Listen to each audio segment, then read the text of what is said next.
Radhe Radhe everyone. तो दोस्तों, आज की इस वीडियो में मैं आपके साथ शेयर करने वाली हूँ कि किस प्रकार से हमें श्याम बाबा की जोत जलानी होती है।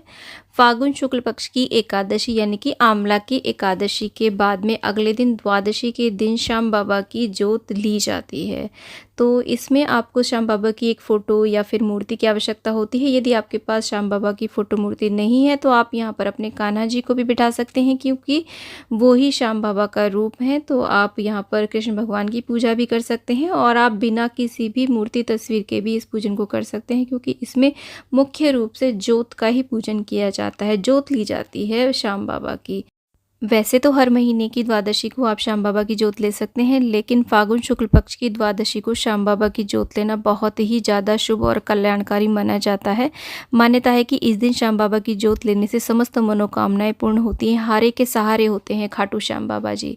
तो देखिए, आप इस पूजन को आप अपने घर के मंदिर पर या फिर पूजा स्थल पर कर सकते हैं। अगर आपके घर में नॉनवेज नहीं बनता है तो आप किचन की स्लैब पर भी इस प्रकार से पूजन कर सकते हैं। तो अच्छे से साफ़ सफाई कर लें, हो सके तो यहाँ पर गाय के गोबर से और मिट्टी से लीप लें, चौक बना लें, हो सके तो रंगोली बना लें, नहीं तो आप सिंपली एक स्वास्तिक का चिन्ह तो ज़रूर बना लें।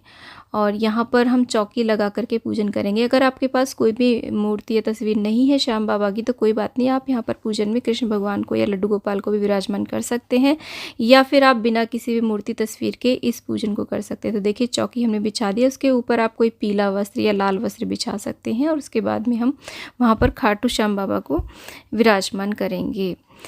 तो द्वापर युग में लगभग 5-6 हज़ार वर्ष पहले वीर बर्बरीक, जो कि भीम के जो पुत्र थे घटोत्कच, उनके पुत्र थे, उन्होंने भगवान श्री कृष्ण को अपना शीश दान में देकर के बाबा श्याम वो बन गए थे। इस दिन श्याम भक्त बाबा की जोत लेते हैं। ये जोत सारी रात जलती है। यह पूजा शाम के समय की जाती है।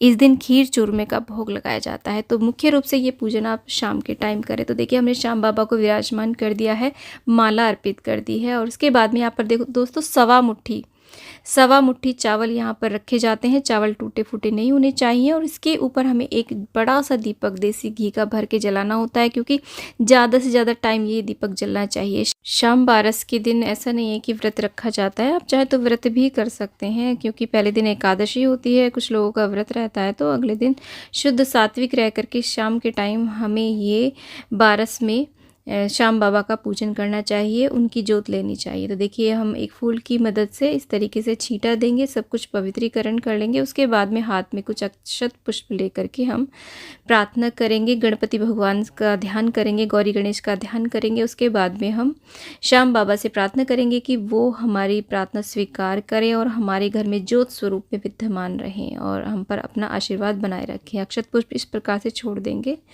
तो एक तरीके से हमने उनका आवाहन कर लिया। उसके बाद में हम अग्निदेव का आवाहन करेंगे, ज्योत को हम प्रज्वलित कर देंगे और उसके बाद में एक हम धूप जला देंगे। इस प्रकार से धूप दीप दिखा देंगे भगवान जी को।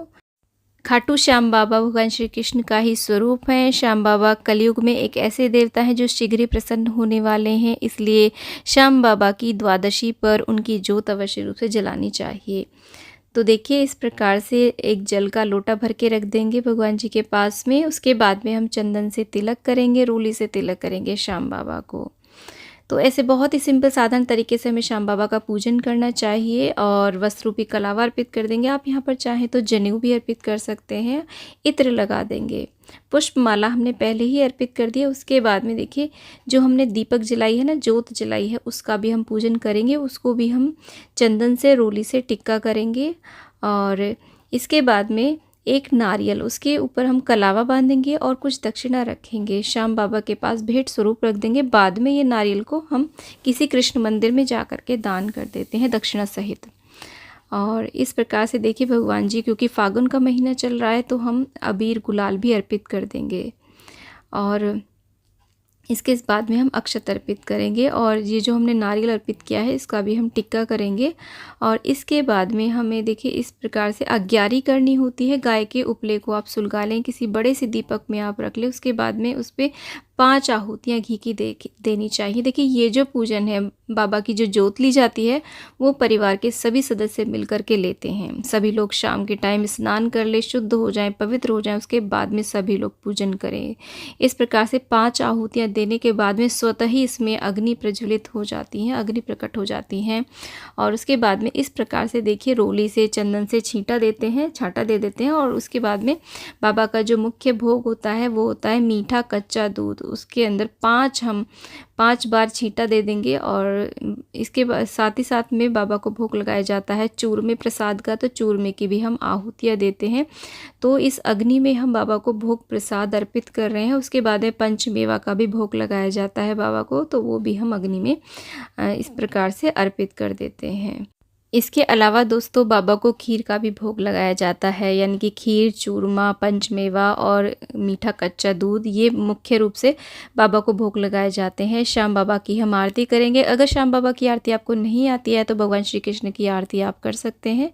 तो इस प्रकार से बहुत ही सिंपल साधारण तरीके से हमें शाम द्वादशी का पूजन करना है और खाटू श्याम बाबा जी से प्रार्थना करेंगे, क्षमा याचना करेंगे कि जाने अनजाने यदि किसी भी प्रकार की हमसे गलती हो गई हो उसके लिए हमें क्षमा करें। इस प्रकार पूजन संपूर्ण करने के बाद में परिवार के सभी सदस्य मिल करके बाबा के जय जयकारे लगाते हैं। ओम श्री श्याम देवाय नमः, खाटू नरेश नमः, ओम लखदातार नमः, ओम हारे के सहारे की जय, खाटू श्याम बाबा की जय, ओम श्री श्याम देवाय नमः। इस प्रकार से श्याम देव की हम जय जयकार करते हैं, नारे लगाते हैं। तो दोस्तों इस प्रकार से आने वाली 12 को यानी कि द्वादशी को आप खाटू श्याम बाबा का पूजन अवश्य करें। बहुत ही शुभ और कल्याणकारी ये पूजन होता है। यदि हमारे जीवन में किसी भी प्रकार की विफलता आ रही है, हर तरफ से हम हार चुके हैं, तो कहते हैं कि बाबा हारे के सहारे होते हैं, तो हमें उनकी शरण में अवश्य रूप से जाना चाहिए। तो आई होप वीडियो आपको यूज़फुल और ज्ञानवर्धक लगा होगा। वीडियो अच्छा लगा है तो लाइक करें, चैनल को सब्सक्राइब करें, वीडियो को ज़्यादा ज़्यादा शेयर करें ताकि किसी अन्य के भी काम आ सके। और कमेंट बॉक्स में श्याम बाबा की जय अवश्य लिखें। दोस्तों आज के लिए इतना ही। जय हो श्याम बाबा की।